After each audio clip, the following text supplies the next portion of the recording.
All right. We went into the law, Deuteronomy 6, reading where we get the credo from. Hear, O Israel, the Lord our God is one, in Deuteronomy 6.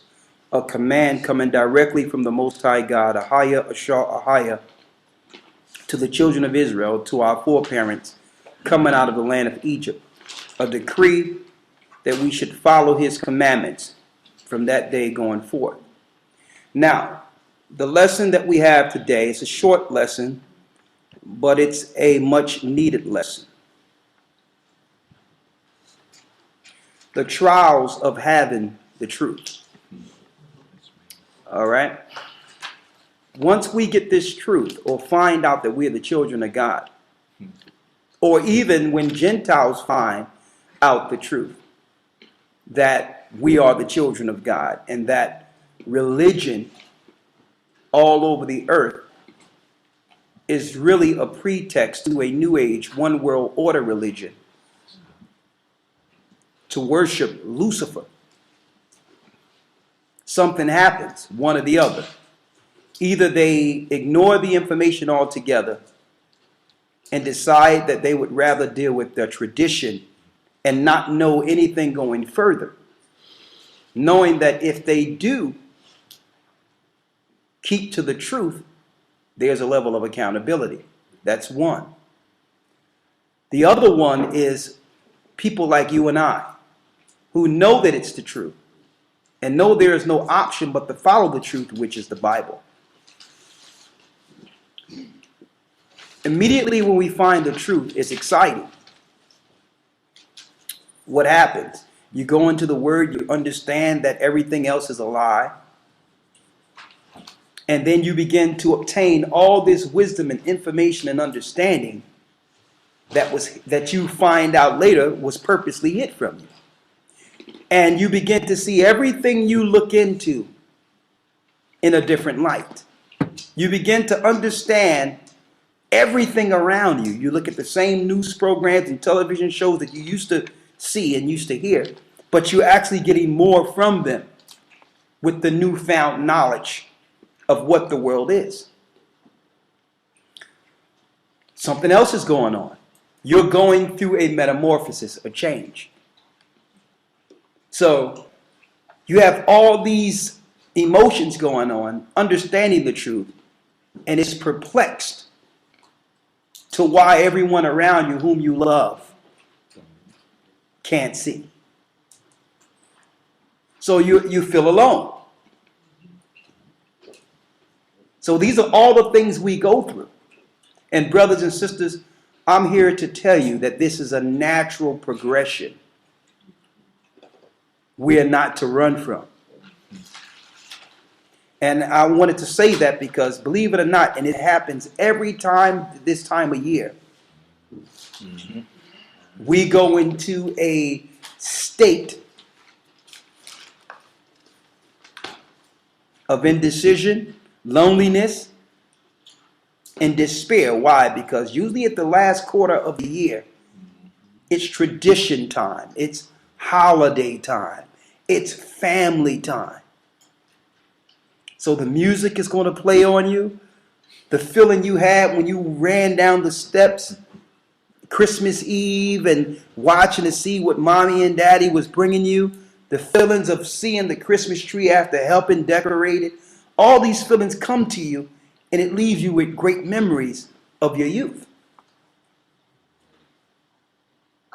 How the person you cared about on that day as you grew gave you certain things on that day that instilled a memory in you that you knew was love, that really had nothing to do with that holiday, but that moment commemorates that feeling.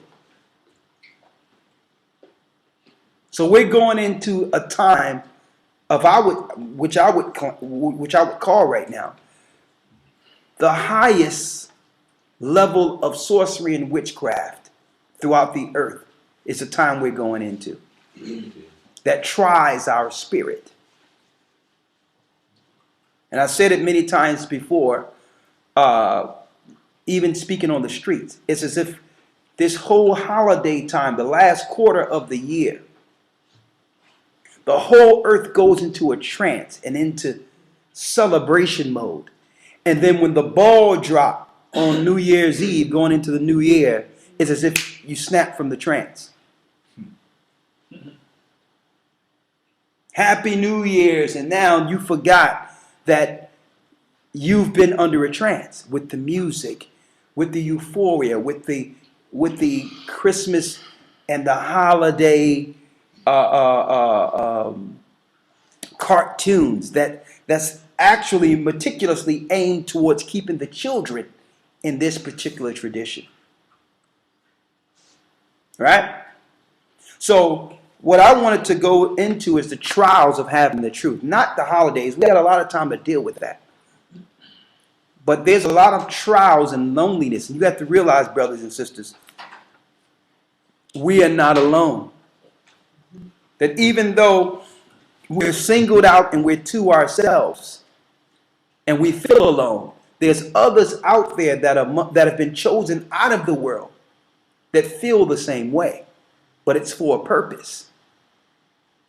Just because you are excluded from the world doesn't mean there's not a purpose for your life. So what the Most High does is, and he does this to all the greats that you read in the Bible, he separates his own from the population, from the thoughts of the population, so that he can instill his will and his purpose in you. He does that on purpose. You notice when he's speaking to the prophets, even Christ before his ministry, being the Son of the Most High from the beginning, he was told to go into a wilderness for 40 days and 40 nights, totally separated from the population, so that he can connect. Now, a lot of us, in our financial situation and how this world is set up, don't have the options to just be pulled out and get built by the Most High himself. We don't have those options. But there's spurts all throughout the months in which we have that alone time to get to understand ourselves that you wouldn't have otherwise if we were like a hamster on a wheel, just dealing with the everyday operation and programming. Okay, it starts Happy New Year's, that everyone feels so good. Okay, here come Easter. Okay, all right, on and on and on. Okay, here come Thanksgiving. Okay, in America we got Thanksgiving with a celebration of slaughtering the North American Indians who are from the tribe of Gad, and everyone is celebrating their death as a sacrifice to Satan. And then it's okay. The children are up in the mode wondering what are they going to get. So they're not really focused on Christmas per se. They're more focused on what am I going to get?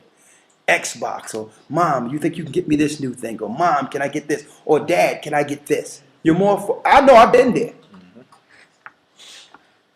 See? Or how much this person really care about me? Or will they get me this? Will they get me that? So we go through that. And then we go through, okay, it's party time.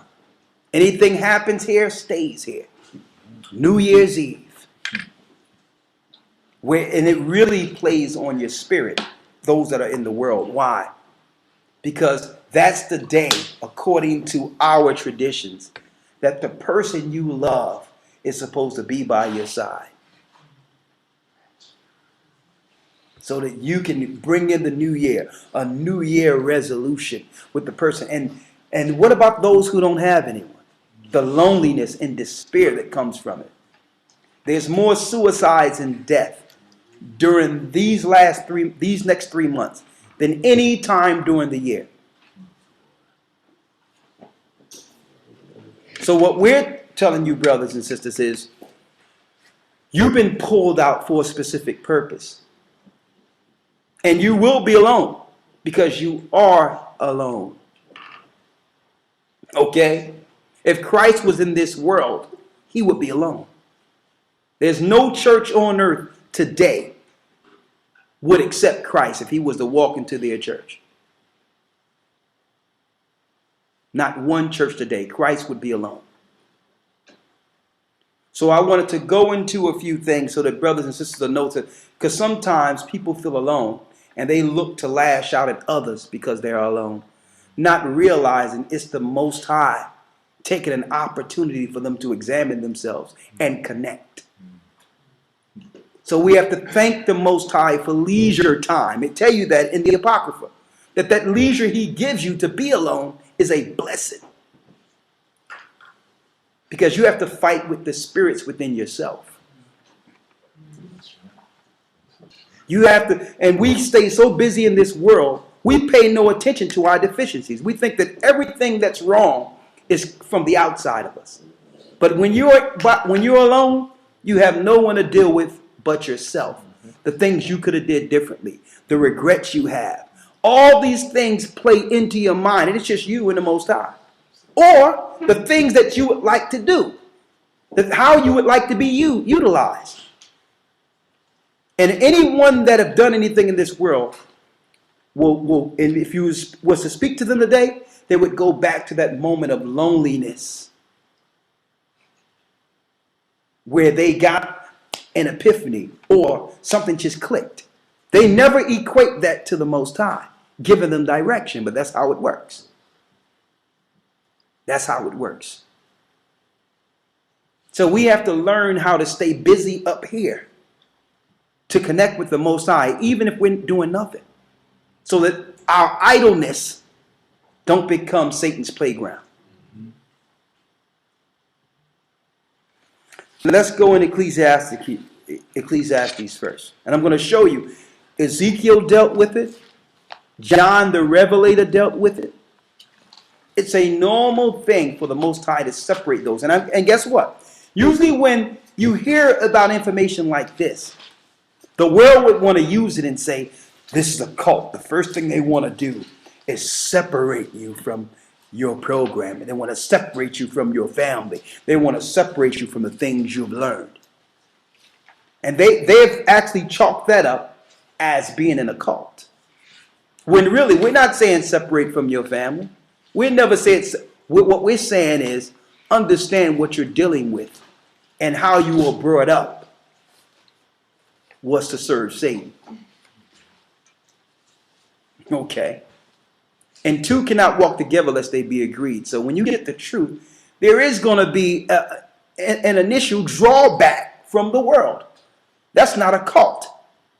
That's you actually processing and looking to make sense of the information you've received and how to apply it to others now that you realize that the whole world is asleep. Let's read it. If I can, I want to read this real quick. Yes, sir. In the book of Ecclesiastes in the Bible, chapter 1, verse 18. For in much wisdom is much grief, and he that increaseth knowledge increaseth sorrow. Read that again. For in much wisdom is much grief. The more wisdom you get, the more grief you will get. Read. And he that increaseth knowledge increaseth sorrow. The more you know, you're going to have pain. Because the knowledge you're getting is not just the truth and what holy days to follow and how to follow the law and getting this information. You're also learning the reality of the world we were born in. Mm-hmm. And how getting this knowledge, you have now become public enemy number one. So there's grief that comes with that. See? So it's important for you to know that in these times when you feel you are alone, that you're not alone. That time is to build your connection with the Most High until he gather the elect to the elect. Until we're all together. Which is coming very soon. You understand? So we have to make do with our time. Listen to what I'm about to bring to you here. Read Ecclesiastes real quick. Ecclesiasticus in the Apocrypha, chapter 2, verse 1. Go ahead. My son, if thou come to serve the Lord. If we come to serve the Most High. Prepare thy soul for temptation. We must prepare our soul for temptation. Now, when you hear the word temptation, the normal breakdown of that scripture based on what we have learned is someone tempting you to not serve the Most High, to break a law or to break something. But the tempting is deeper than that. Prepare thy soul for temptation. It's going to show you what the temptation is. Here, read. Verse 2. Set thy heart aright. Get your mind ready. Why? And constantly endure. When it says constantly endure, why should you constantly endure? Listen to this clearly. Read. And make not haste. And make not haste. In time of trouble. In time of trouble. That means when trouble comes, don't get ready to run back to something. It's going to show you. Read. Verse 3. Cleave unto him. Cleave unto the Most High, which is this word. Read. And depart not away. And you better not run, because there is no options. That thou mayest be increased at thy last end. Because at the last end, your sacrifice will be rewarded. Read. Verse 4. Whatsoever is brought upon thee. Whatever comes on you, read. Take cheerfully. Take it cheerfully. Smile when things are coming at you. Read. And be patient. And be patient. When thou art changed to a low estate. So that temptation, first of all, when the Most High give you the truth, you're going through a transformation in which certain things won't work. And you're going to be brought low on purpose. That's the temptation it's speaking of. That's the Most High stripping you of anything we've received of Satan so that he can build us with our faith in him. Because what happens? No sooner as you get the truth, brothers and sisters, we become an enemy to the God of this world. So what he does, okay, since you don't want to serve me, you don't want to serve me on Christmas, you don't want to serve me on Easter anymore, you don't want to acknowledge me, and I've given you everything, I've given you the corporations and the money and all that so that you can become fruitful in this world, I'm going to start pulling my power back from you. You're going to lose your job. You're going to do this, you're going to do this because why? You gain all this prestige in my world. So when you start losing things, you'll be like, oh, well, what's going on? Since I got the truth, things are going worse for me. That can't be the real God. But it's really, you're thinking in reverse, brothers and sisters. You're believing the prosperity gospel. You're thinking in reverse. When you get this truth, anything Satan has given you, he's going to look to start snatching it from you. Because he's the God of this world.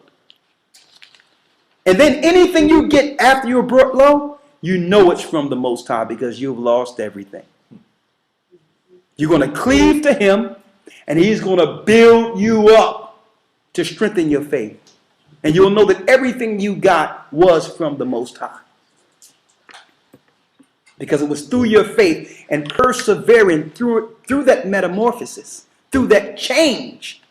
Now you're directed through the Spirit. You can't fall now because now your thoughts are clear. You can't fall now. You're getting direct information from the Most High on what to do next. And now you're growing up and growing up and growing up. People say, man, what's going on? Things are getting better and better and better. But yet you're not doing what everyone else is doing. Because he brought you low so that he can connect with you. This world keeps us busy and we lose the disconnect. We work all day, work all night, and we're so busy, we have nothing left to do but sleep and wake up and do the same thing again with no connection, with no information on what's going on in this world and what to do. So the Most High is like, listen, you're too busy. You're going to lose your job. You're going to do this. I'm going to take everything from you. And the biggest issue people have when they have the truth, they know they're being faced with this situation and they try to hold on to what they have. Or try to make an excuse to why they need to hold on to this. No, sometimes you have to let go. And receive the power and truth and understanding of the Most High. Right? What you have there? Quick precept to what you were saying. Go ahead. This is Isaiah 59:14-15. In judgment is formed a way backward, or turned away backward. In justice standeth afar off. For truth is fallen in the street, and equity cannot enter. Verse 15. Yea, truth faileth. Truth faileth. And he that departed from evil maketh himself a prey. See that? He that departed from evil maketh himself a prey. That means when you depart from evil, these spirits are coming to get you. Why? Because it's not just you. They understand that once we wake up, brothers and sisters, we're not content with us just getting the information. They would be happy if one just woke up and kept it to themselves. They understand that the Spirit compels us to pull others and have others see what we see. See, that's the threat. This world can only operate with the illusion it's presented to the people. Once you see the world for what it is, the whole world crumbles. It's an illusion. The whole thing is an illusion. Even the cities we've been placed in, where we were raised, our education, it's all an illusion. The cities were made to program and keep us asleep. So now that you have awakened to the truth and you're connecting to the highest, the God of all gods, you have a greater power, a greater God than the God that have set up these cities. So you are a problem. You will disrupt the normalcy of things. The Masonic powers have spent their lives and sacrificed everything they had to build this illusion. So what happens when one of the people within their little bubble wake up? You become a problem here.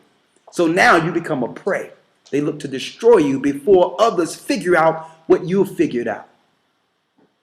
See? See, that's enough to put you in a corner by yourself. It's a shame that you got all the truth in the world and you can't even speak to your family about it.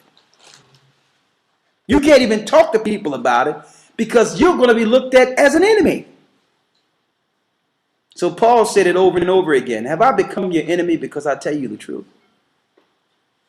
I'm speaking to a family member earlier, just speaking out of my mind and trying to convince this family member of what's going on and why she's sick. And what I'm like, you're still taking those medications I told you not, that I've actually looked up online and gave you the side effects, and you're telling me you're about to go into the hospital for a side effect of the medication I told you to put down months ago. And she comes back and say, well, they keep telling me on TV and other people have this problem that I got to keep taking this. I'm like, so do you know that the whole system is connected together? That the pharmaceutical companies are connected with the corporate medicine and the corporate media. I'm like, you cannot hear what they're saying. I told you months ago to put the medicine down. It's going to kill you. Doctors are in position to use those side effects so that you can come back for a different medication for the side effect. And I'm giving you this example, brothers and sisters, because when we can see things for what it is, imagine if everyone understood what I just said right now, what that would do to the world as we see it. It would break. Everyone would understand, well, okay, you really don't get sick unless you put something in you. People are actually born 100% healthy. You understand? And obviously when they get sick, it must have been something from the outside that got into them that caused the sickness. Suppose everyone understood that. They would protect themselves from birth.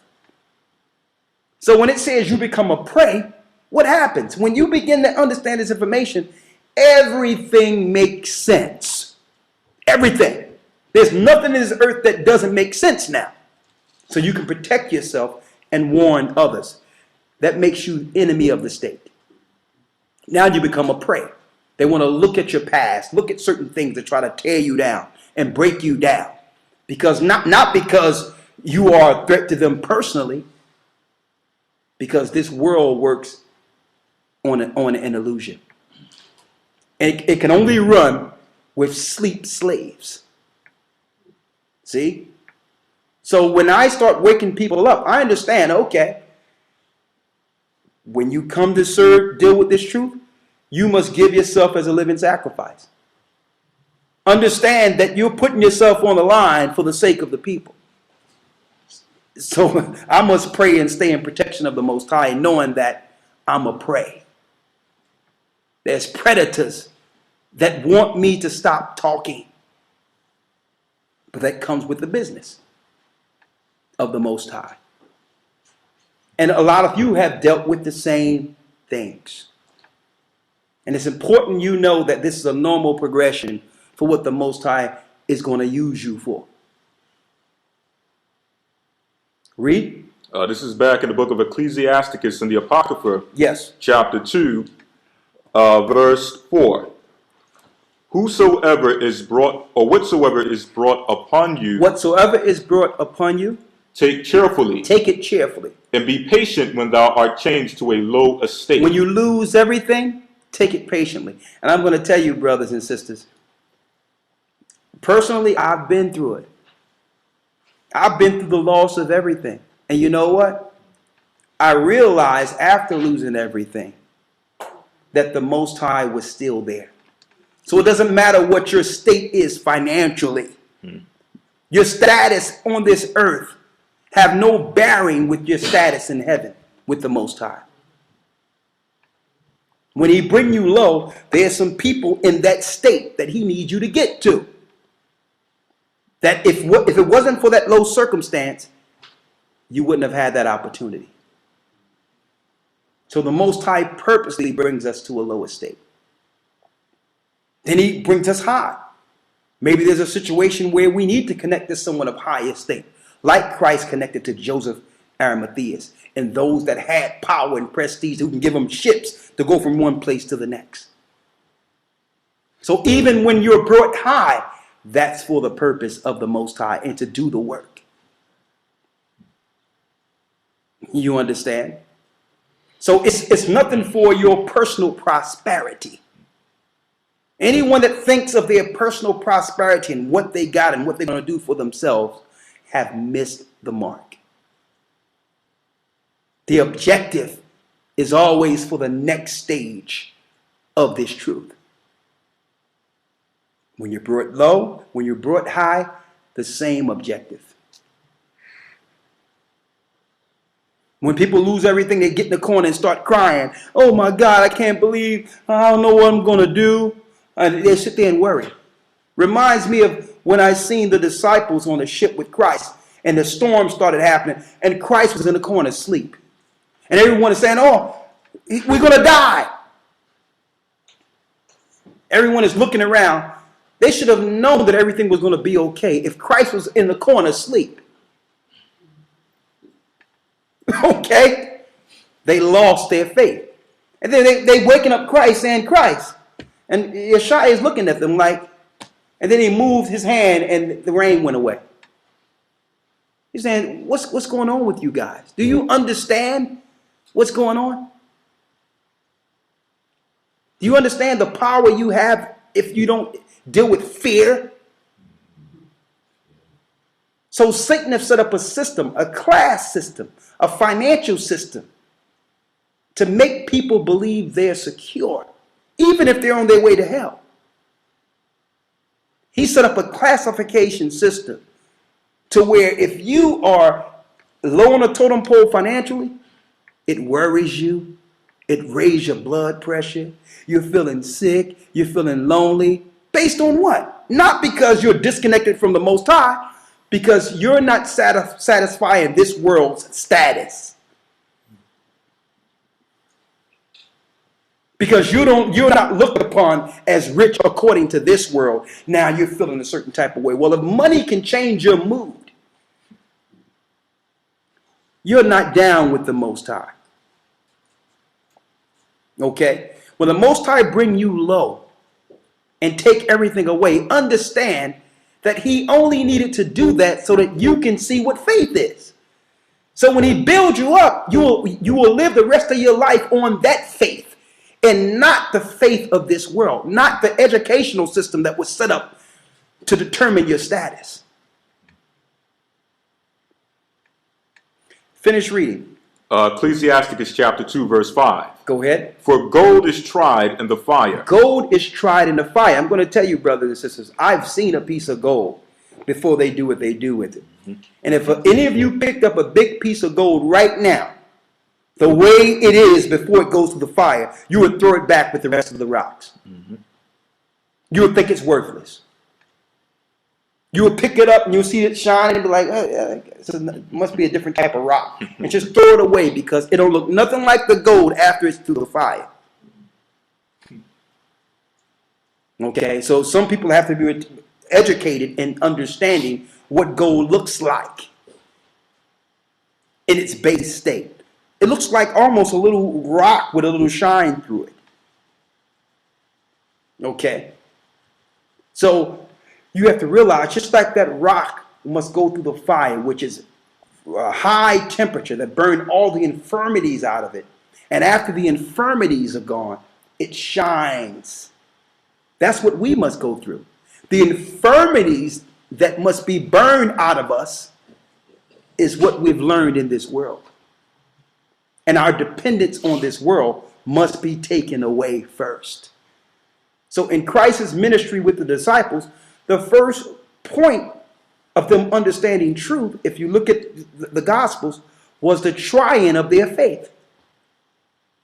He had to build their faith first. So they were being tried. He said, drop your nets. I'm going to make you fishers of men. And I know Peter that was looking like, what's going on here? This is the only way I can make money. He's like, no, we're going to take those same ships that you're using to catch fish, and we're going to bring the truth to this world. We're going to shine light to this world. I'm going to make you fishers of men. Okay. So you have to realize that wasn't an easy choice initially for them. Okay. They had all the substance to be able to spread the gospel and understanding, but they didn't have the faith. They had the ships, but what were they doing with the ships? They were catching fish. You understand? So Christ was like, okay, you're going to, listen, and believe it or not, brothers and sisters, ships was the equivalent of a 747 jet or a private jet today. If you had a ship, you had it going on back then. So he said, let's clean all this fish smell up out of here.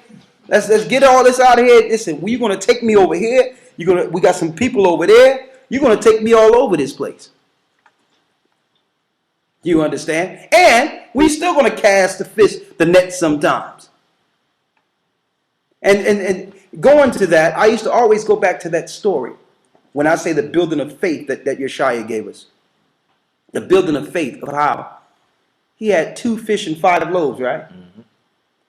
I'm like, that's a deep testament of faith with some brethren that you went to in the beginning and say, leave your ships and pull up your nets.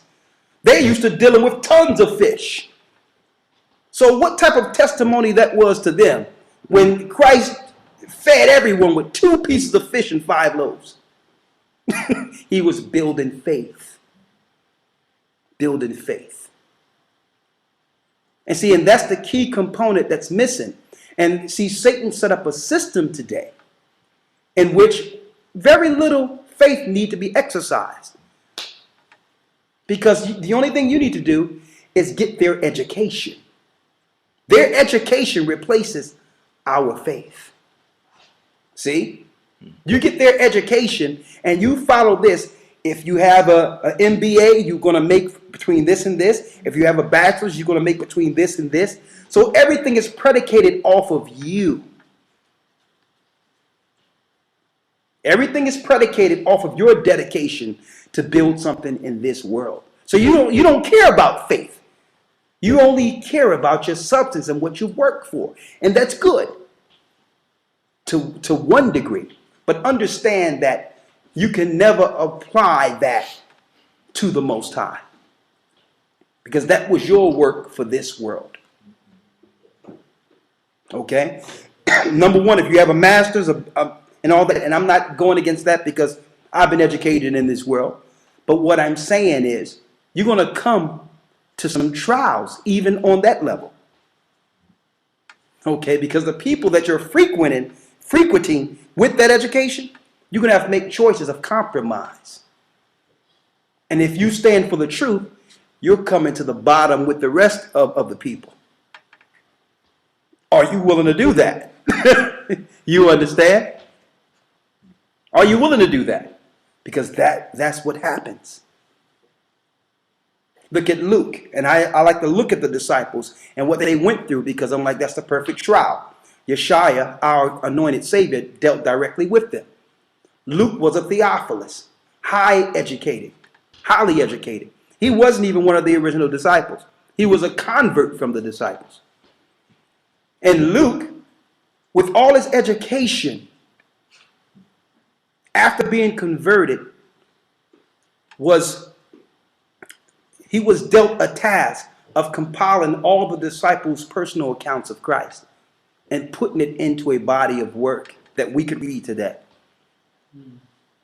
So all of his education and all that, the rest of his life was sacrificed for that. So how much money did he lose? How much prestige did he lose being a high Theophilus in Rome and in Jerusalem? You understand? And I'm pointing this out because, brothers and sisters, we have many gifts out there. But the reality is, all of our gifts and what the Most High gave us, once he brought us down, was to now take those gifts and bring forth the kingdom of heaven. You didn't learn things for what you thought you were learning them for. And that's a whole, that's a cold, hard reality. That's a hard reality because we used to having everything for ourselves. This is for me. This is for my family. Right? Finish reading what you have, because there's some other points I want to bring out. Ecclesiasticus chapter 2, verse 5. Go ahead. For gold is tried in the fire. For gold is tried in the fire. Go ahead. And acceptable men in the furnace of adversity. And acceptable men, and it's speaking of women too, in the furnace of what? Adversity. Of adversity. So you're going to go through some adversity with the truth. Let me tell you, it's going to come to a point where you're even called the devil by people you love. People are going to call you crazy because you don't want to do certain things, because you don't want to subjugate or bring your children under the submission of this world. They're going to say that you're unfit.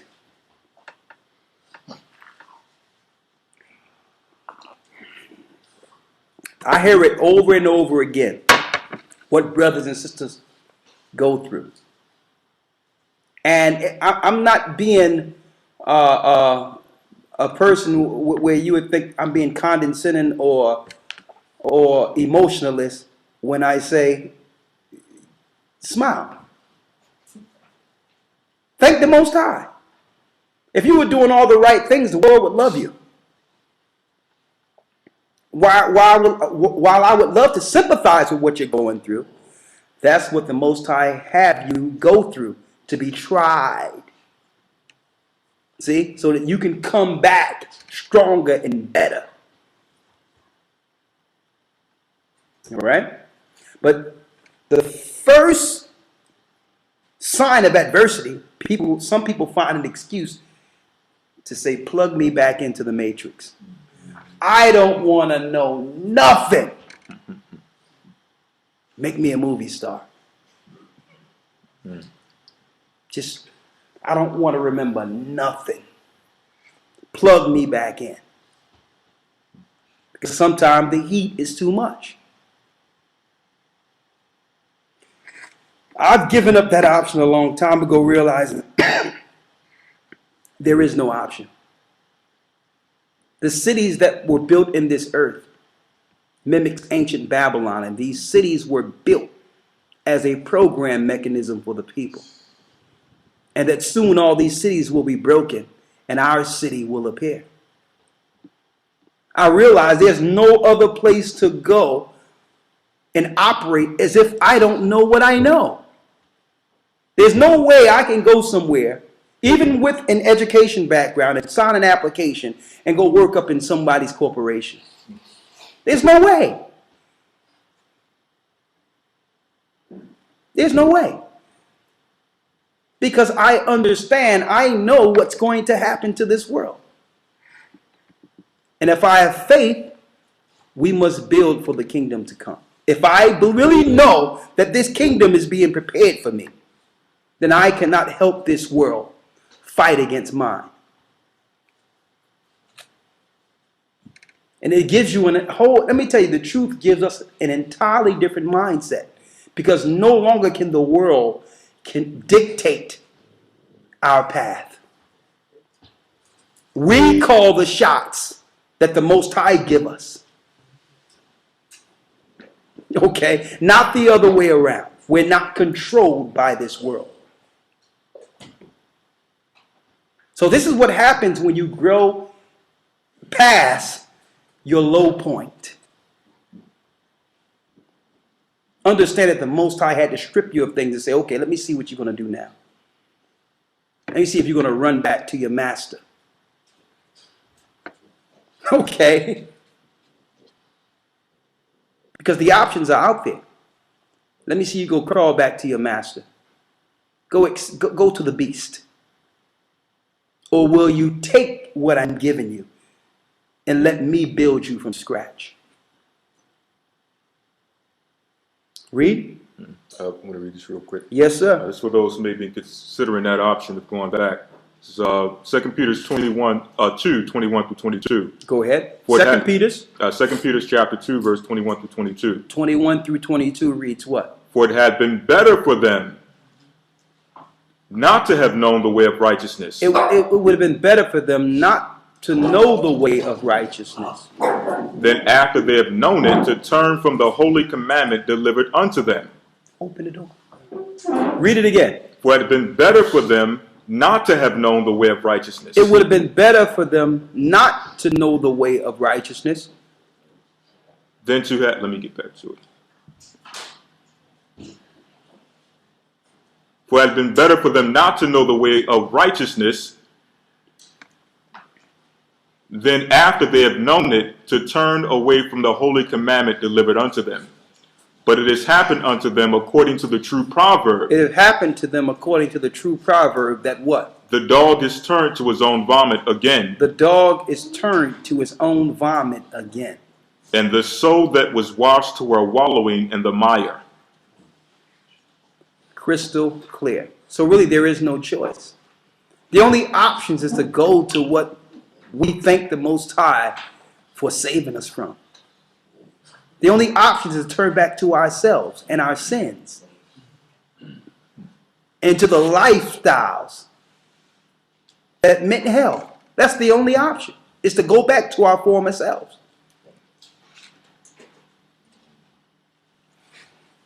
Read on. Ecclesiastes chapter 2, verse 6. Go ahead. Believe in him. Believe in the Most High. And he will help thee. And he will help you. Order thy way aright. Order thy way aright. And trust in him. And trust in the Most High. Ye that fear the Lord, wait for his mercy. Now, fearing the Most High is keeping his commandments. So while you're keeping his commandments, wait for his mercy. And go not aside, lest ye fail. And don't go aside through your trial when he's making you pure like gold, or you will fail. See, these are direct directions from the Most High, because I know what we go through with this truth. I've known people who was put out of their house. It was between them and their wife and a Christmas tree. And the wife chose the Christmas tree. Okay? And the story was vice versa. I know a man who wanted to hold to a Christmas tree, and his wife wanted the truth. An idol. And I'm just giving you these examples of these holidays that are coming, but it doesn't just encompass these holidays. I'm going to tell you, in this truth, the Most High is going to put before you what you love first. Because he loved his son and sacrificed his son. So he's going to put what you hold dear and love to the stake first. And only after you go through your trials will he bring that back to you, if it be his will.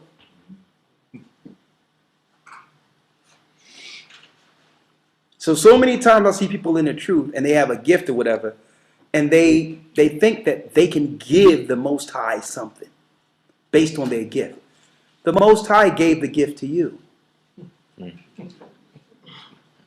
You can't give the Most High nothing but obedience and sacrifice everything, including your life, for the truth. Okay. Finish reading what you have. Ecclesiasticus chapter 2, verse 7. Go ahead. Verse 8. Ye that fear the Lord, believe in him, and your reward shall not fail. And your reward shall not fail. The reward is coming back with Christ. Okay. Read. Verse 9. Ye that fear the Lord, hope for good, and for everlasting joy and mercy.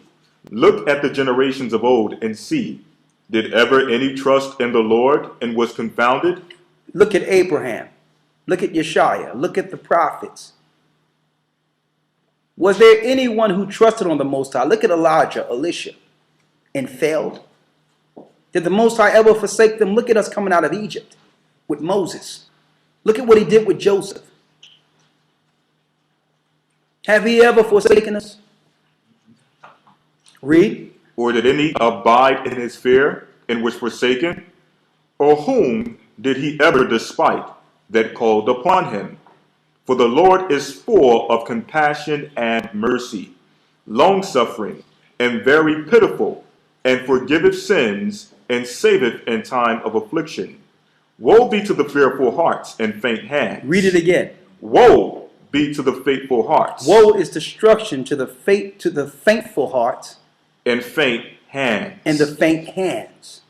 And the sinner that goeth two ways. And the sinner that goeth two ways. Okay, that's what happens. It's the sinner that don't know exactly what they want to do. Because why? One of their choices is to indulge in their sin and to continue doing what they think. They try to make a law into what they want to do in the truth. And the example I can give of that, and I say it over and over again, and I'm going to put it out there one time for the last time. This thing where people think they can deal with marijuana and drugs while dealing with the truth. That's a sinner that what? Read it again. Woe be unto him that is faint-hearted. Faint-hearted. For he believeth not. Salaki, verse 12. Woe be to the fearful hearts and faint hands, and the sinner that goeth two ways. And the sinner that goeth two ways. I'm with the truth, but I'm trying to use the truth to excuse my sin. Not understanding you're letting in every demon from West Hell. Not only with you, but amongst everyone around you, including the spirit of death.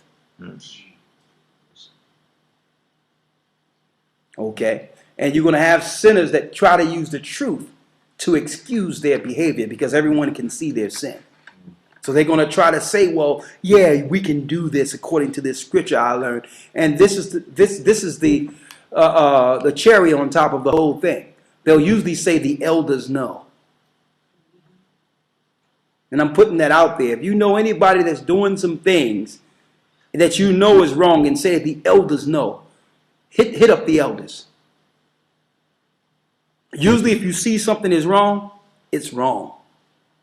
I want to put that out there too. But I'm not going to go into that lesson. Let's continue to go into the trials of what happens when one gets the truth. Read. 13. Woe unto him that is faint-hearted, for he believeth not, therefore shall he not be defended. Verse 14. Woe. When it says he shall not be defended, when Christ was crucified, the accuser of our brethren was cast down. And now we got an adversary instead of an accuser before the throne, which is our Savior, Yeshua. An advocate, excuse me, an advocate, not an adversary, an advocate. Someone as an intercessor between the Most High and us. The adversary, was cast down. So what we have here, when our reports go before the Most High, which are the reports of the angel of the presence, we won't have a defense. Okay. when we operate a certain way, when your prayers and all that go before the Most High, they will not be defended by Christ. Read. 14. Woe unto you that have lost patience. Woe to you who have lost patience, because I know there's people who've been strong in this truth, but yet their faith through time has waned. And I'm speaking of people in the truth for 2 years, 3 years, 5 years. And I'm perplexed, because all I can say is try to be in this truth and be stronger than you've ever been for 20 years. Mm-hmm. Okay? And never forsake the Most High. Even through all the adversity, falling or whatever the case is, but you still stayed with the Most High. Try to sacrifice your whole life strictly for the truth. There's no time period. We should never lose patience with the Most High and with the brethren. Read. Woe unto you that have lost patience, and what will ye do when the Lord shall visit you? They that fear the Lord will not disobey his word, and they that love him will keep his ways. They that fear the Lord will seek that which is well-pleasing unto him, and they that love him shall be filled with the law. Will be filled with the law. Read. 17. They that fear the Lord will prepare their hearts and humble their souls in his sight, saying, we will fall into the hands of the Lord and not into the hands of men. For as his majesty is, so is his mercy. So we'd rather fall into the hands of the Most High than in the hands of men. So we deal with what we need to do.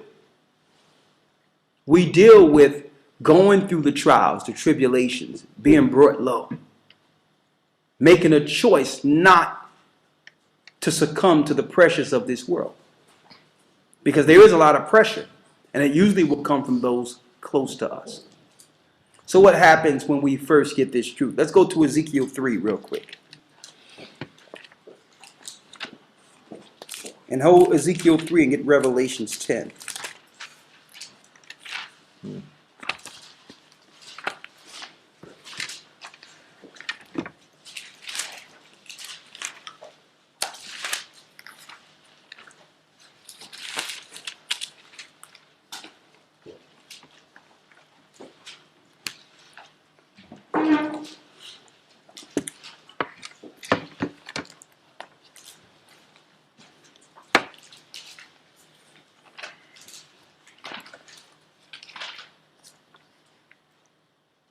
Let's start at the first verse. Of Ezekiel. Ezekiel 3. Ezekiel 3. Yes, sir. Ezekiel chapter 3, verse 1. Yes. Moreover, he said unto me, Son of man, eat that thou findest, eat this roll. Eat this roll. And go speak unto the house of Israel. When it says eat this roll and go speak to the house of Israel, today that roll is in text in a book called the Bible. Back then the roll was the scroll. Before the scrolls, it was called the heavenly tables. The same things that are written in the heavens and the stars are written in the book. It was called the heavenly tables. So what's in the stars? I'm talking about the original intent of the stars, not astrology. But in astronomy, it's a story from the beginning to the end that have already been written. Okay? And what's the difference between astrology and astronomy? Astrology is witchcraft. Dealing with the horoscopes, that's witchcraft. Because they use astrology for the psychological connection and behaviors with the people that are born under certain stars. That means they understand your weaknesses and strengths, knowing you were born at a certain time, and it's used against you. Astrology is true, but it's witchcraft. It's used to play on someone's natural behavior based on them being born at a certain time. There's certain traits and behaviors with a person that was born at a certain time of the year. And they utilize that information. But it was only for the angels to know that. We weren't supposed to use this for necromancy and playing on someone's emotions because we know their behavior patterns. Mm-hmm.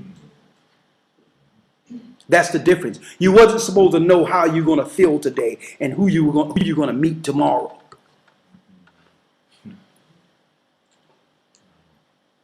Okay? So there's a clear difference in what the disciples were dealing with and what we were dealing with in the Old Testament when reading the tables than what we're seeing now. They were reading, if they could read the tables and put them into context, it would be the Bible. It would be the Bible. The heavenly tables from the beginning was made scroll and given to Moses. When he's seen the beginning and the end, it's written in the stars. So now Ezekiel, like the other disciples, they were shown what? Everything. So he says, Ezekiel, eat this roll. And that's a spirit on us when we first have the truth. That means we tear a Bible to shreds learning it. And I've seen some people's Bible twisted and marked all over the place where only they can understand it. And I look at their Bible and I don't say anything, but in my mind I'm like, okay, I can relate because I was there. I tore my Bible apart, marking it and putting it in a way where only I can understand it. So when other people seen it, it's like, man, you could take this. But I knew how to get everything I needed out of that Bible. I marked it specifically for me. And I know that progression we go through with that. That's that time where we're brought low. We don't care what happens to us. And we're just sucking it all in. We're just getting everything the Most High, because we know this moment is not going to be forever, in which we can understand things. And it's like the Most High is writing it before us and understand everything clearly. It's like we understand that it's only a moment of time that we go through this. So we can't sleep normally. We can't eat normally. Only thing we can do, we're living off of the word. We're eating that roll. That's the beginning of this truth. Where everyone is looking at you like, I've never seen you obsessed with the Bible in a church like this. Well, you never was tasked with learning the Bible in the church. You understand? Because now you can relate to the Bible, understanding it's speaking of you. It's a whole nother level of connection now. So he told Ezekiel what? Moreover, he said unto me, Son of man, eat that thou findest. Eat that thou findest. Eat this roll and Eat this roll and do what? And go speak unto the house of Israel. So before you can speak and let the Most High know what's intended for Israel, before you can go speak to them, you must go through that progression of just eating this truth and sucking it all in, what it means. And now you got enough to tell our people, because when you start bringing out certain things, they're going to have questions. Okay, when you start saying certain things, automatically it clicks like, well, if you saying this, then what about this then? This doesn't make any sense. Now you're speaking and teaching against their programming. And you have to make sense of their programming now. Okay? You have to now start making sense so that they can actually begin to wake up. So you got to go speak to the children of Israel. Read. Verse 2. So I opened my mouth. So he opened his mouth. And he caused me to eat that roll. That's what we all go through. That's a normal progression. Which is eating this word. It's food. That's why Christ told Satan during the temptation, man cannot live off bread alone, but every word that proceedeth from the mouth of the Most High. Like, this is spirit. You can live off of the word, brothers and sisters. It can take us to the point of hunger, through hunger, to the point we get food again. Okay, the spirit can be nourished and maintain the body to a degree. But when you're in between those zones, that same spirit is going to say, okay, you got to eat something right now. Or your spirit going to be all the way over. Okay? Don't eat much. Just go get some lettuce, get some tomatoes, get some oregano. Just get a little bit. Don't eat much because you want to stay right here.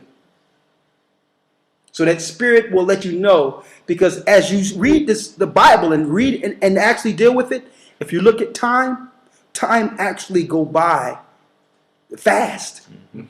And you don't realize you done missed like 2 meals when you're really in the Bible. Because you're living off of it. It's a source this world haven't been promoting to you. It's a source of life. Christ went and fast 40 days and 40 nights. Okay? So when Christ, the first thing Satan showed him at the temptation was this big thing of bread. Go ahead and just take a piece. It says man cannot live off bread alone, but every word that proceedeth from the Most High.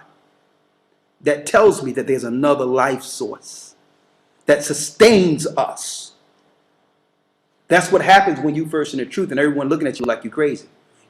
But again, you have to have some understanding of what they're seeing too, because it's not normal. You're not on a normal life progression. They're noticing you're missing certain meals. They're noticing certain foods you're not eating anymore. They notice that you're so consumed with this Bible that they're losing you as they know you. So you have to have some understanding of what they're going through, because they're right. They're right. You're being born again. You're changing right before their eyes. And the only thing because they have nothing to draw from in this world, because they don't really know what Christ went through and what the disciples went through. So their initial understanding of what they're seeing here is that you're crazy, that you're losing your mind. I've never seen somebody up in this Bible like this all the time and don't care about nothing else. They think you're crazy. So you have to understand that you're being moved to the crazy zone now. Okay? But that's what happens. So you have to realize, brothers and sisters, when the Most High wanted his elect to get this information, he would tell them to go from amongst the people, knowing that it's a change that's happening. He said, well, go to this cave, go into this area and get away from the people, because to this world, connecting to the Most High is crazy.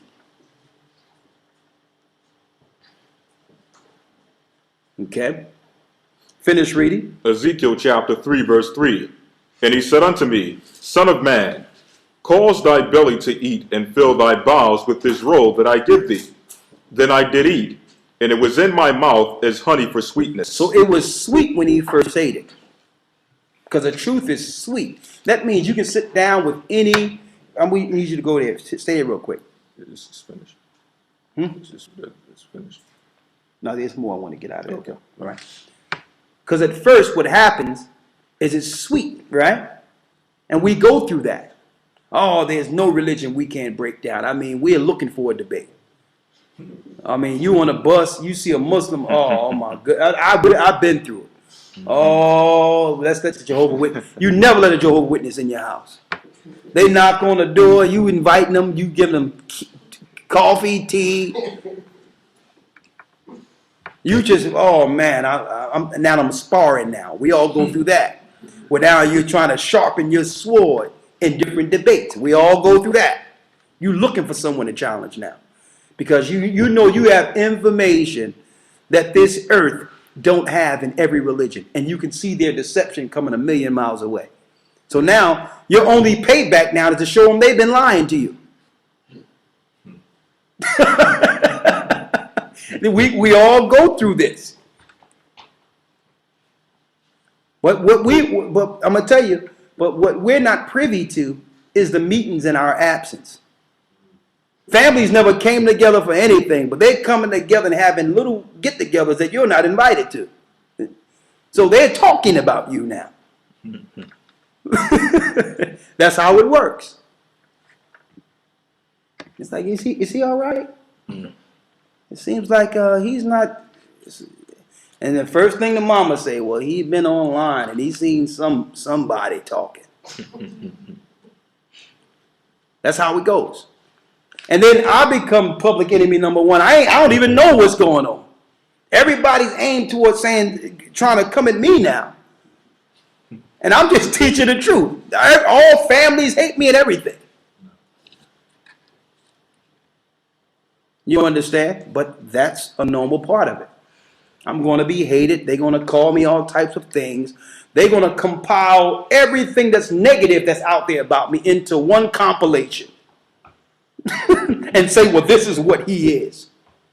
And ignore all the information that have been given through the inspiration of the Most High. A diversion. But finish reading. Verse 4. And he said unto me, Son of man, go, get thee unto the house of Israel, and speak with my words unto them. For thou art not sent to a people of a strange speech. So that means we weren't sent to a people of a strange speech. So the initial ministry was not to the Gentiles. Read. You good? Okay. Go ahead. Let me move that out of your way there. What? Go ahead. Verse 5. For thou art not sent to a people of a strange speech and of a hard language. Of a hard language. Read. But to the house of Israel. Now check this out. Read. Verse 6. Not to many people of a strange speech and of an hard language, whose words thou canst not understand, surely had I sent thee to them. So the Most High said, if I would have sent you to gather and bring this truth to the people of the Gentiles, the other nations, they would have hearkened unto thee. They would have listened to you. Read. Verse 7. But the house of Israel will not hearken unto thee. But check that out. I'm going to send you to a people that I know is going to reject you and not listen. That means if this truth was for any other people first than Israel, all the other nations would already be under the truth of the Most High. If we would have sent to any other nation, they would have received it. Why? Because they always, as a people, wanted to serve the God of all gods. They just haven't been told that they were serving a lesser God. But if we told them that this God was for them, that parted the Red Sea, they would have received the information and accepted it and followed the Most High's law. We would be in the kingdom right now. Christ would have returned. But because we are sent to a rebellious people, and I see it, no matter how much you do for them and give them, they'll always find a way to turn and to misplace your purpose and to destroy what you have. You sacrifice your life for them, and they'll look to destroy you for it. Only Israel. Only Israel. Only God's people. And they forget about those moments when they didn't know anything or wanted to understand something. And then the Most High gave them a beacon of light. And that everything began to make sense. And who was there giving it to them through the Spirit of the Most High? They forget everything. And they will turn on their own. And you know what? We must accept that too, because they turned on Christ. That all comes with it, brothers and sisters. It all comes with the territory. Some people will say, we got to go through all this. It becomes bitter and bad. Why should we even deal with this then? Where's our alternative? Is there an alternative but to deal with this and persevere through it until our kingdom comes? Is there a choice? The only option is this world. So we must be long-suffering and just deal with each other and forgive each other through all these shortcomings. We have to. We just can't say, well, I'm not going to deal with you no more. I don't want to deal with you no more. There'll be no people to deal with. There'll be no people to teach. So we must forgive, persevere, love anyway. Read on. Verse 7. But the house of Israel will not hearken unto thee, for they will not hearken unto me. He says, listen, they will not listen to you because they won't listen to me. So Ezekiel is sitting there, he getting all this information to go and tell Israel the kingdom will soon come. That the kingdom is for them. And the Most High tell them straight up, listen, you're going to have to be tough as nails here because they're not listening to me. But I'm going to send you to them. And they're not going to hear you either.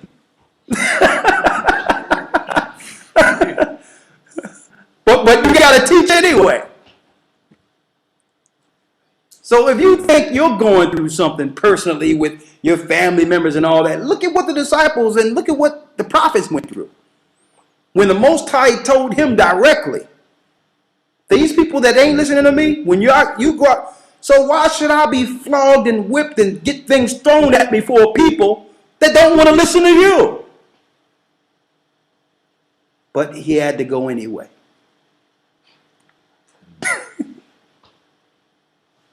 He had to do it anyway. Because where's the options? This whole world belongs to Satan. There's only two masters, brothers and sisters. Don't let anyone bewitch you into the thinking that you can play the middle on this one. If you're not serving the true God of Israel, you're serving Satan. There's only two masters. So with that knowledge, I know that I have no choice. Okay? If I'm not doing what the Most High said, by default, I'm serving Satan. Which means if I decided, getting all this information and decide I'm never going to say anything again, and don't do nothing else, and don't even bother anyone else, I'm still serving Satan because I'm not doing what I was called to do.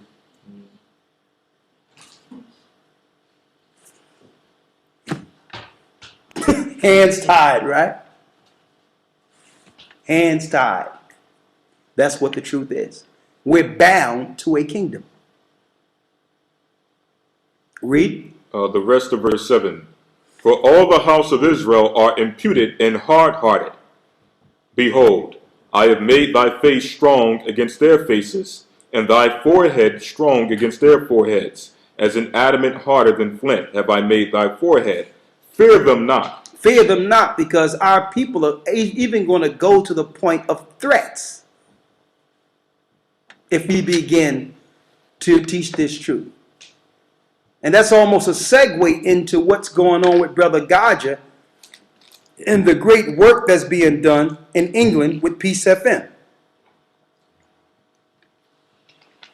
And that's almost a segue to what I need to talk about in a couple of minutes, about what they did now that a Jewish guy came on the radio show and exposed all the dark secrets that we weren't supposed to know that happens in Judaism, practices in Judaism.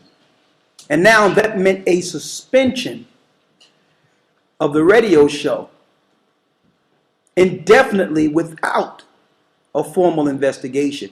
And I'm going to talk about that in a minute. I'm going to show you how you all can help us with that. And we have some footage. We have some footage that we're going to show that soon will be released. And I'm going to tell you all the whole spiel here. And we wanted to talk to you all first before we release the video publicly. Okay? But I'm just saying, this is what we have to go through. Read. Verse 9. As an adamant harder than flint have I made thy forehead. Fear them not. Fear them not. Neither be dismayed at their looks, for they are a rebellious house. For they are a rebellious house. So the Most High gave us this role so that we can go speak to a people that will even reject us. But there will be the few Jews that the Most High will utilize. And I'm going to tell you, When one comes to the truth, the true knowledge of the Most High, the angels rejoice. So it doesn't take 1,000 people to come to this. This is not the mega church of Satan. The Most High is only dealing with a few. So if you don't see the large in number and think that that's the example of whether or not the Spirit is there, the Spirit is actually in the mega churches, to tell you the truth. The spirit of the devil. The spirit of the fallen one, Satan.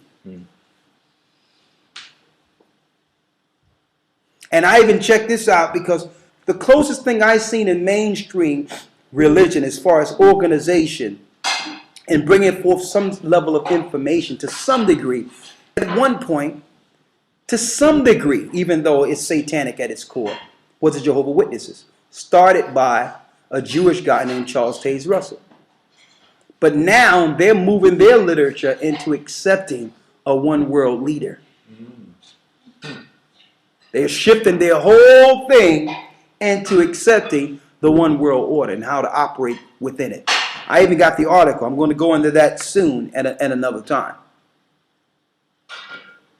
So Satan is about to come from behind the curtain and unite all these religions that were set up by Masons.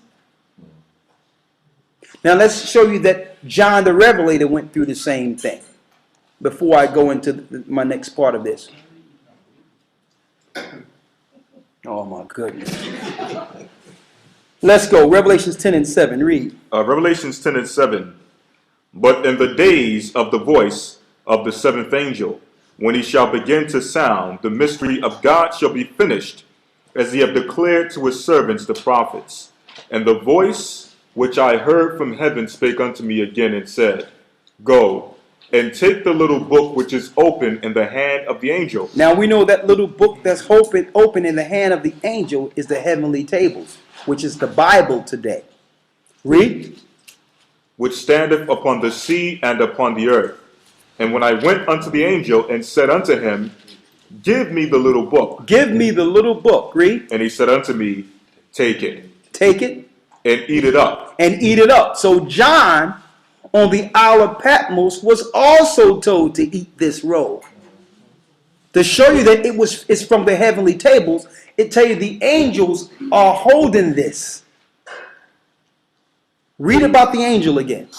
Verse 8. And the voice which I heard from heaven spake unto me again and said, Go take the little book which is open in the hand of the angel. The hand of the angel, read. Which standeth upon the sea and upon the earth. Which standeth upon the sea and the earth. When I went unto the angel and said unto him, Give me the book. He said unto me, Take it, and eat it up. And it shall make thy belly bitter, but it shall be in thy mouth sweet. It shall be in thy mouth sweet. When it says the angel between the sea and the earth, you can just look at the foot on the, right here. His feet is on the earth, one is on the sea, and his hands are like this. So the heavenly tables are in between the book. It's the stars. That's that little book that's in the angel's hands. That was made into record. They're holding the truth of the Bible. Read. It shall be in thy mouth sweet as honey. And I took the little book of the angel out of the angel's hand and ate it up. And ate it up, read. And it was in my mouth sweet as honey. It was sweet as honey, but what? And as soon as I had eaten it, my belly was bitter. My belly was bitter. Because why? It's sweet at first. Until you realize what comes with all this knowledge. What comes with all the truth. The reality of the world we are in. And the fact that we have been initiated from the Most High himself to fight against this world. And what it may mean for us. All those realities come into fruition when you eat this roll and understand that you have actually been initiated into a spiritual army against the armies of this world.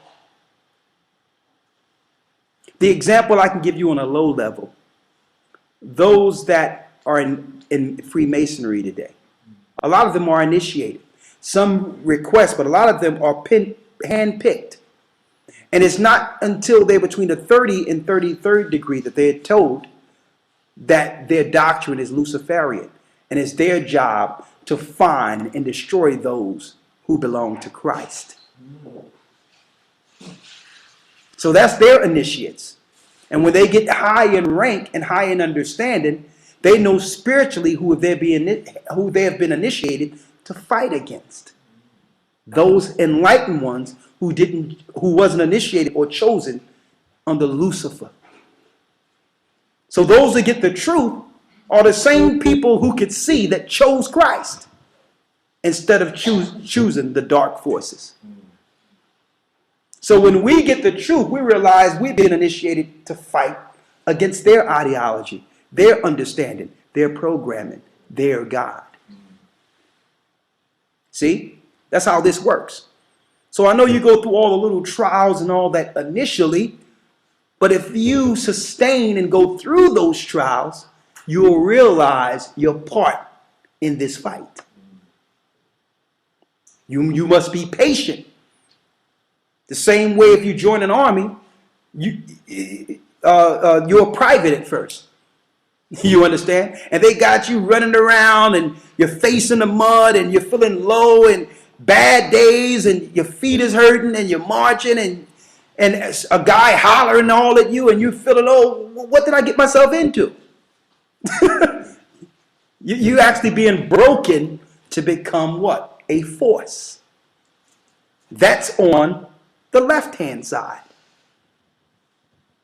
So there's going to be some changes in our lives on the right-hand side that don't feel good.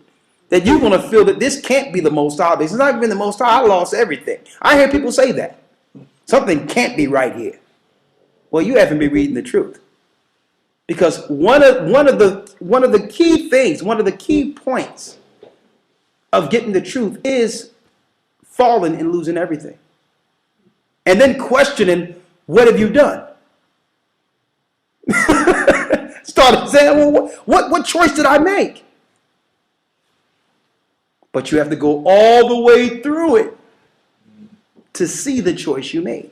So that's faith, because he's not going to show you the end of your life per se in this life.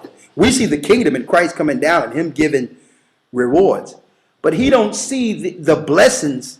You don't see initially the blessings you can get until you got them and know what you need to use the blessings for. So when you're halfway through, that's when Satan come in and say, listen, you may have made the wrong choice here. You understand? And this is still here for you. You may have made the wrong choice, but your life is still here. Now just back up from that Bible and come back. Don't worry about that Israelite stuff. I got a church for you. Some good people in there. You can just go back to your church. They got dinner for you. Everything is good. Go back into your programming. You got your fellowship. Everything is good. And then you're going to start resolving things. Well, I can celebrate Christmas and Easter. Why? Because I know in my heart is not right, but I'm doing this so I can go in and I can convert other people through due time. That's how they try to convince us that they haven't turned to Satan. I'm just infiltrating right now. I'm like Paul. Paul didn't celebrate Christmas.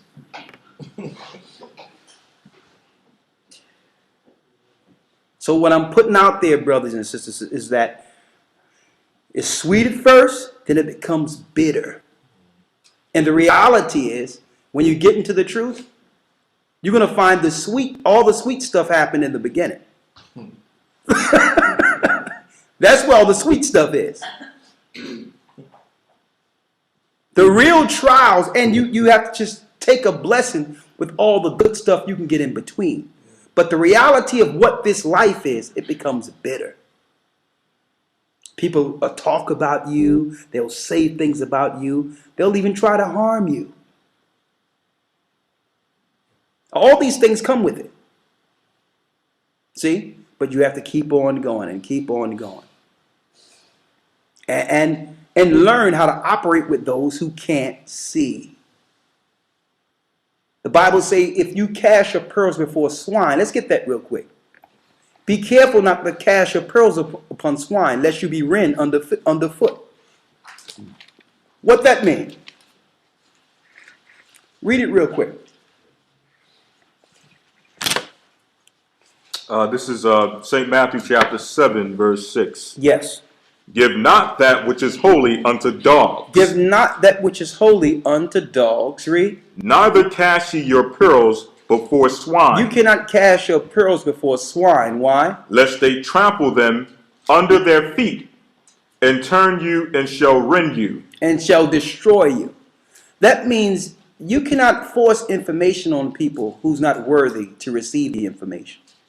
You try to force this on somebody, they can use the same things you're bringing them to tear you down and to destroy you. So if you see some people that are rejecting you, the Bible gives you a number. After the first and second ammunition, one is a heretic reject. You got 2 times to try to show somebody something before, and if you keep forcing it on them, it's going to be offensive to them now. They're going to look to destroy you now. The Most High give you 2 times to show somebody. After the second ammunition, you got to reject them. You got to say, not reject them to the point where I don't want to deal with them, but don't go there no more with them. Wait till the Spirit brings them around, like He brought you around. Because anything you do, they're going to use an opportunity to rend and destroy you. You cannot cast your pearls before swine. So Christ wasn't trying to cast his pearls amongst the Pharisees and scribes, knowing that in their heart, they wanted him dead. So he didn't give them the mysteries to the kingdom of heaven. He didn't give them certain information because it wasn't meant for them to get it. He didn't cast his pearls before swine. So you have to get out of this mindset that I have to just give this to anybody I see, and don't realize that there's an order of how to relay the information. There's an order to it. Or, believe it or not, this truth can be used in reverse. Satan can use what you know to help you destroy yourself.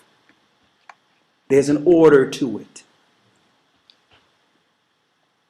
This is not for you to go into your home and become a tyrant with the people you love. That's husband or wife. That means if your wife is celebrating Christmas and don't get it right now, you can't take that from her. Okay? You have to go with the scriptures that speaks about dealing with an unbeliever. If she be pleased to dwell with you, you can't cut her off. That means she still love you. And she always loved you, and Christmas was a part of that love. You can't expect her to snap right out of it. You understand?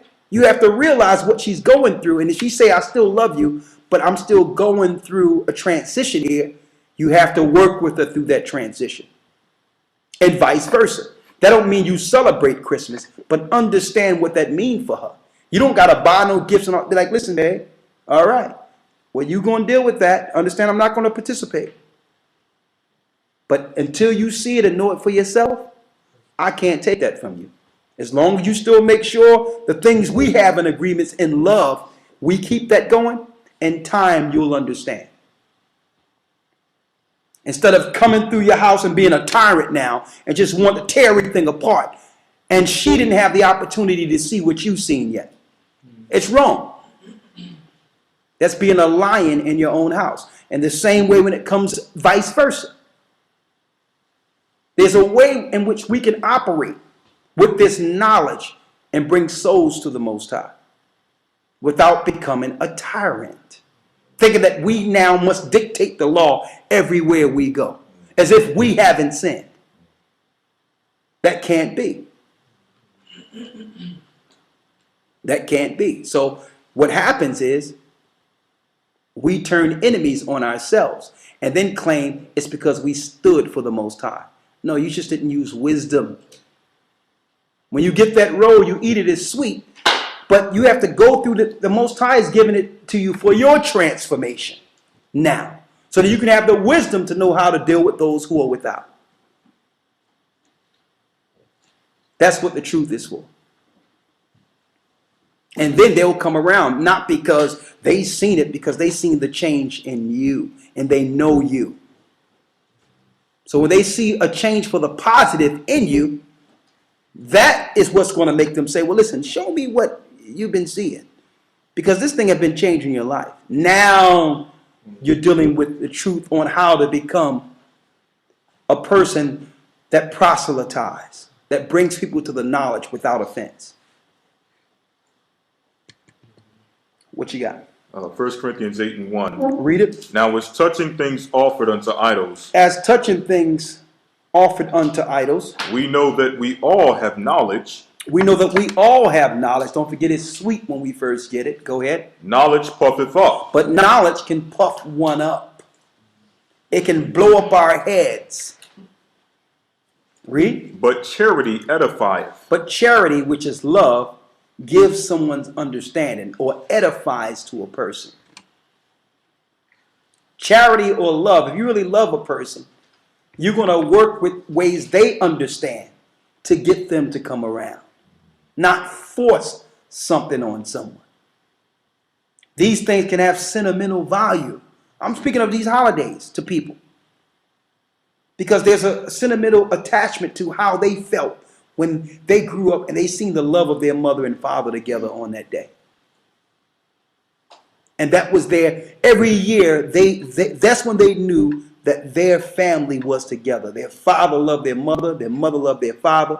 It may have some sentimental values that they don't just want to forget. So it's a way we have to understand what people are going through without snatching it from them. And snatching out their heart and snatching out their memories, because those memories were real. You understand? So we make enemies.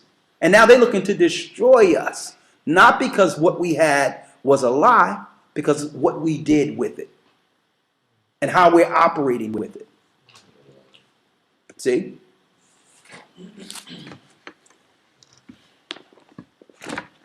Now that leads us to the next part. One moment. So understand that when you start dealing with the truth, you're going to go through these transformations. You're going to go through these changes, but we have to endure. And once we get the knowledge of truth, we have to use wisdom on how we deliver it and operate with others. We really do. And be patient through the whole thing, through this whole transformation, brothers and sisters. And I'm saying this because we just give you the truth and you get it out there and you get all this information. A lot of you get meat before you get milk sometimes. You just go to the videos that you want to see. But you need instructions on what to do with so much information. Because that information can puff you up and destroy you. So it's wrong that we can give you all these information and precepts and how the calendar works and what holy days are really so and all that. But it means nothing if we don't deal with the spirit of charity and love and how we deliver the information. All right? You got anything else there? Just one last reference. Okay, go ahead. Acts 14:21-22. Yes. And when they had preached the gospel to that city and had taught many, they returned unto Lystra and to Iconium and to Antioch, confirming the souls of the disciples and exhorting them to continue in the faith, and that we must through much tribulation enter into the kingdom of God. Through much tribulation, we enter into the kingdom of heaven. So the closer we get to the kingdom, the more tribulation we must endure. But we're not to back away. We are to take whatever stripes we get like Christ did and keep going until we're all together in that kingdom. And see, and that's the true direction. That's what we're looking for. With that, I'm going to say shalom, and I'm going to need your help on something. So give me one moment, and I'm going to go into what's going on over there